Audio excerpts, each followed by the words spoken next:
Pemirsa, sebuah salon kecantikan masa kini tak hanya sekedar untuk potong rambut, namun kian dituntut untuk memiliki daya tarik yang kuat agar dapat menyedot para pencinta kecantikan menyambangi.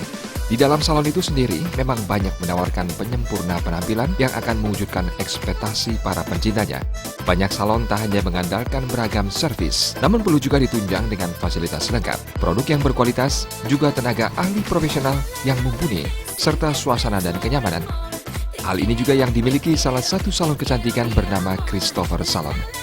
Di mana salon yang dimiliki oleh Katie Christopher ini mengedepankan service excellent. Menurut Katie Christopher, peluang bisnis salon kecantikan ini sangat besar di Bali dengan keunikan budayanya yang berbeda dari daerah-daerah lain.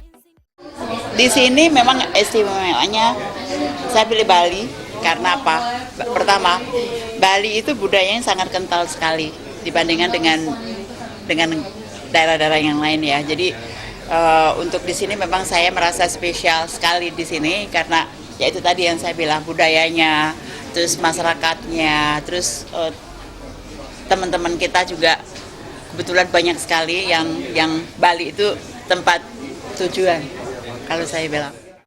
I think the future of Bali is very good, and that's why such a good quality salon is a very good place to be in Bali, because more and more people become more wealthy in Indonesia, and they will come to salons like Christopher Salon, who are particularly good because of the very strong education. Sebagai daerah tujuan wisata dunia, bisnis salon kecantikan tentu sangat menjanjikan di Bali. Tentu semakin banyak salon kecantikan yang menawarkan pelayanan dan kualitasnya masing-masing sehingga menarik minat wisatawan luar. Tim Liputan Bali TV.